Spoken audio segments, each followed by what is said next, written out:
ஜெய் ஸ்ரீராம், குருவே சரணம். அன்பு வணக்கம் நண்பர்களே. கிருத்திகை நட்சத்திரக்காரர்களுக்கு நீங்கள் வேண்டும் வேண்டுதல் நிறைவேற, நீங்கள் வேண்டிய வேண்டுதல் விரைவாக நிறைவேற என்ன செய்தால், என்ன வேண்டுதல் வைத்தால், என்ன தானம் வைத்தால், எந்த தெய்வத்திற்கு தானம் செய்ய வேண்டும் என்று மனதில் நினைத்து கொண்டு செய்தால் நீங்கள் நினைத்த காரியம் நினைத்த மாத்திரத்திலேயே வேகமாகவும் விரைவாகவும் நடத்த என்ன வழிபாடு செய்தால் நாம் ஜெயிக்கலாம் என்பதை இன்று பார்க்கலாம்.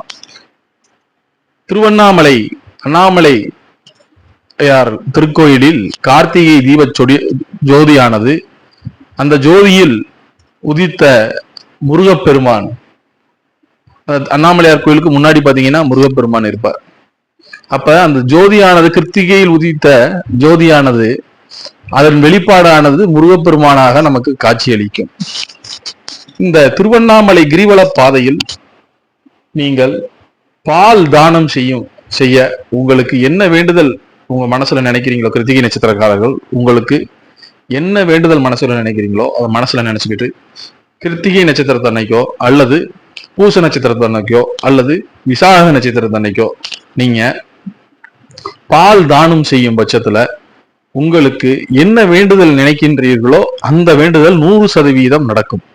இது அண்ணாமலையார் கோயிலுக்கு போக முடியல, அப்ப நம்ம என்ன செய்யறது அப்படின்னு நினைச்சா, திருப்பரங்குன்றம் முருகன் இருக்காரு, 6 படை வீடு கொண்ட முருகப்பெருமான் கோயில் 6 படையிலும் உண்டு. அதே போல உங்க வீட்டுக்கு அருகாமையிலும் வீடு முருகப்பெருமானுடைய சன்னதிகள் உண்டு.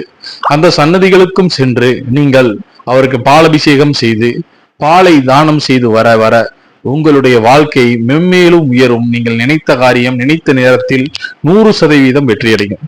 அதே போல நீங்கள் விநாயகருடைய ஆலயத்திலும் பாலபிஷேகம் செய்யலாம். அரசமரத்திற்கடியில் இருக்கக்கூடிய விநாயகருக்கு பாலபிஷேகம் செய்து தானம் செய்யலாம்.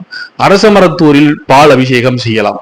இத்தகைய பரிகாரங்களை செய்து கிருத்திகை நட்சத்திரக்காரர்களுக்கு தொழில் வளர்ச்சி, பணவரவு, அதிர்ஷ்டம், நினைத்த வேண்டுதல்கள் சீக்கிரம் நிறைவேற, புத்திர பாக்கியம், இவை அனைத்தும் தரவல்ல சிறந்த பரிகாரமாக இது விளங்கும். கிருத்திகை நட்சத்திரக்காரர்கள் இந்த பரிகாரத்தை செய்து உங்களுடைய வாழ்க்கையில் மிகப்பெரிய வெற்றியடையுங்கள். ஜெய் ஸ்ரீராம். நன்றி, வணக்கம்.